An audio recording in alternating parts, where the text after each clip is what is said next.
Hello दोस्तों, स्वागत है आपका A to Z स्टोरीज़ पर।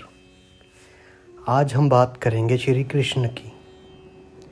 जब इस नज़र से देखेंगे तो पाएंगे कि हर दिन हर पल जन्म लेते हैं श्री कृष्ण।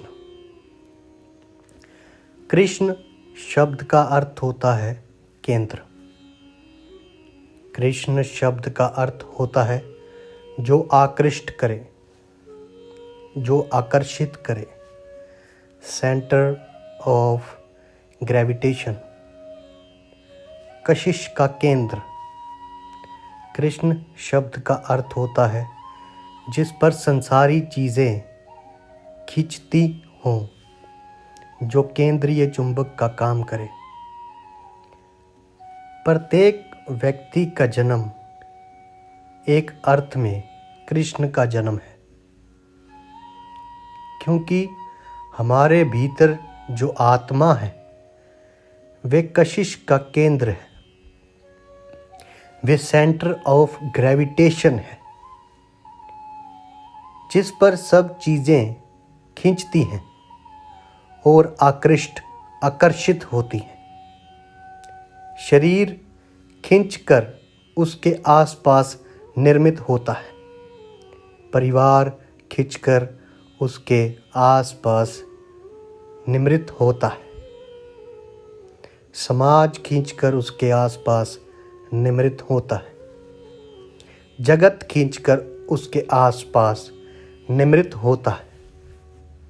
वे जो हमारे भीतर कृष्ण का केंद्र है, आकर्षण का जो गहरा बिंदु है, उसके आसपास सब घटित होता है। तो जब भी कोई व्यक्ति जन्मता है तो एक अर्थ में कृष्ण ही जन्मता है। वे जो बिंदु है आत्मा का, आकर्षण का, वे जन्मता है और उसके बाद सब चीज़ें उसके आसपास निर्मित होनी शुरू होती हैं।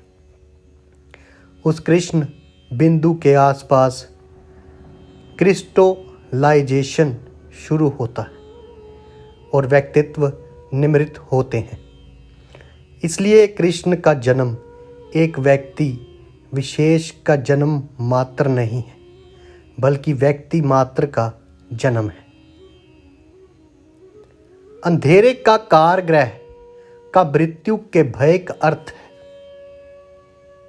लेकिन हमने कृष्ण के साथ उसे क्यों जोड़ा होगा?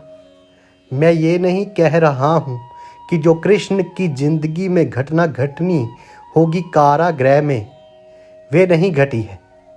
मैं ये भी नहीं कह रहा हूँ कि जो बंधन में पैदा हुए होंगे वे नहीं हुए हैं। मैं सिर्फ इतना कह रहा हूँ कि वे बंधन में हुए हो या ना हुए हो, वे कारागृह में जन्मे हो या ना जन्मे हो, लेकिन कृष्ण जैसे व्यक्ति जब हमें उपलब्ध हो गया तो हमने कृष्ण के व्यक्तित्व के साथ वे सब समाहित कर दिया है, जो कि प्रत्येक आत्मा के जन्म के साथ समाहित है। ध्यान रहे, महापुरुषों की कथाएं जन्म की हमेशा उल्टी चलती। साधारण आदमी के जीवन की कथा जन्म से शुरू होती है और मृत्यु पर पूरी होती है। उसकी कथा में एक सीक्वेंस होता है, जन्म से लेकर मृत्यु तक। महापुरुषों की कथाएं फिर से रिट्रोस्पेक्टिवली लिखी जाती हैं। महापुरुष पहचान में आते हैं बाद में, और उनकी जन्म की कथाएं फिर बाद में लिखी जाती हैं।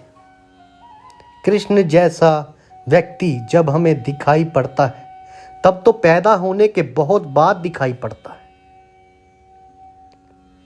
वर्षों बीत गए होते हैं। इसी तरह कृष्ण महामानव बन जाते हैं, क्योंकि मानव महामानव बन जाते हैं। वर्षों बीत गए होते हैं उसे पैदा हुए।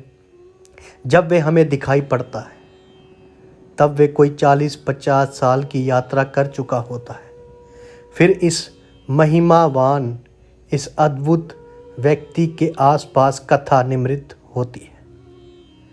फिर हम चुनाव करते हैं इसकी ज़िंदगी का, फिर हम रीइंटरप्रीट करते हैं, फिर से हम इसके पिछले जीवन में से घटनाएं चुनते हैं, घटनाओं को अर्थ देते हैं। इसलिए मैं आपसे कहूं कि महापुरुषों की ज़िंदगी कभी भी ऐतिहासिक नहीं हो पाती है, सदा काव्यात्मक हो जाती हैं, पीछे लौट कर निमृत होती हैं।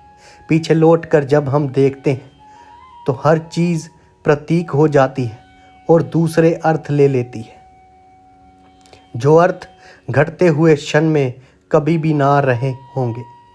और फिर कृष्ण जैसे व्यक्तियों की ज़िंदगी एक बार नहीं लिखी जाती, हर सदी बार बार लिखती है।